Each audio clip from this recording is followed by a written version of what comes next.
অন্যকে ঠকিয়ে যেই সয় সম্পত্তি করছেন, গাড়ি বাড়ি করছেন, সেই সম্পদকে আপনি ভোগ করতে পারছেন? কার জন্য রেখে যাচ্ছেন আপনার এই মানুষ ঠকানোর সম্পত্তি? আসসালামু আলাইকুম, সবাই কেমন আছেন? সবাইকে স্বাগত জানাই আমার চ্যানেলে। আজকের ভিডিওটা করব আমি খুব সেনসিটিভ একটা বিষয় নিয়ে। বর্তমান সমাজের পরিপ্রেক্ষিতে এটা কথা নয়।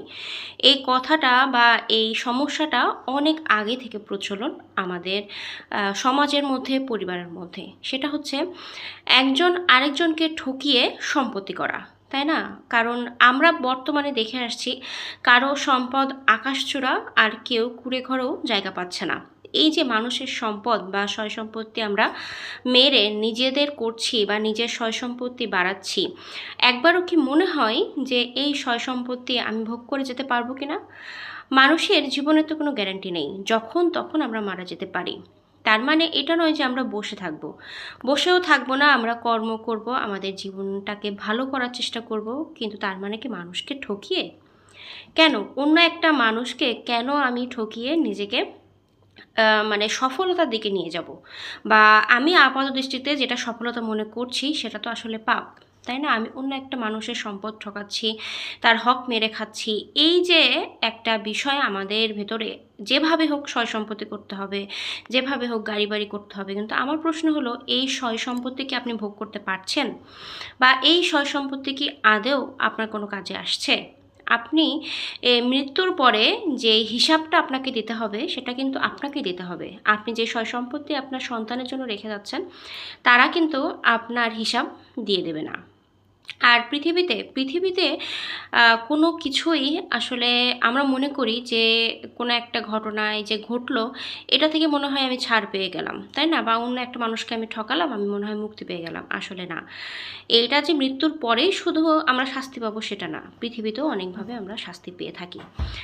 আর বর্তমান নয়, এটা অনেক আগে থেকেই হয়ে আসছে। সয় সম্পত্তি নিয়ে ভাই ভাইয়ের মধ্যে দ্বন্দ্ব, তারপরে ভাই বোনের মধ্যে দ্বন্দ্ব, ভাই বোনের সম্পত্তি মেরে খাচ্ছে, আবার অনেক ক্ষেত্রে বোন ভাইকে বঞ্চিত করছে। আবার দেখা যায় এক ভাই যে একটু ক্ষমতাশালী, আর একটা ভাইকে সে ঠকাচ্ছে। এভাবে এই যে দিনের পর দিন মানুষকে ঠকানোর যে একটা ট্রেন্ড চলে এসেছে, এটা থেকে কি আমরা বের হতে পারবো না? আমার মনে হয় আমরা বাঙালিরা অনেক বেশি যুক্ত এসব কাজে। তো এখন থেকে আমরা চেষ্টা করি, হ্যাঁ, মানুষের যার যেটা হক তার সেটা দিয়ে দিতে। আপনি বিশ্বাস করেন কিনা জানি না, এতটুকু মনে রাখবেন, যেটা আপনার রিজিকে আছে সেটা আপনার কাছে আসবেই, হ্যাঁ। কিন্তু সেটার জন্য আপনাকে ধৈর্য ধরতে হবে। আপনি যদি সেটা পাওয়ার জন্য একটা খারাপ পথে চলে যান বা অন্যের হক মেরে খান, তাহলে কিন্তু আপনার পাপ হবে। সম্পত্তিটা আপনি পেয়ে গেলেন, কিন্তু আপনার পাপও হবে। তো যাই হোক, আজকে ভিডিওটা আসলে বর্তমান বলেন আর পেছনের অতীতের কথাই বলেন, সব কিছুর পরিপ্রেক্ষিতে আসলে ভিডিওটা আমি করলাম। যে মানুষের লোভ লালসা আসলে কোথায় যে থামতে পারে এটা আমার জানা নেই।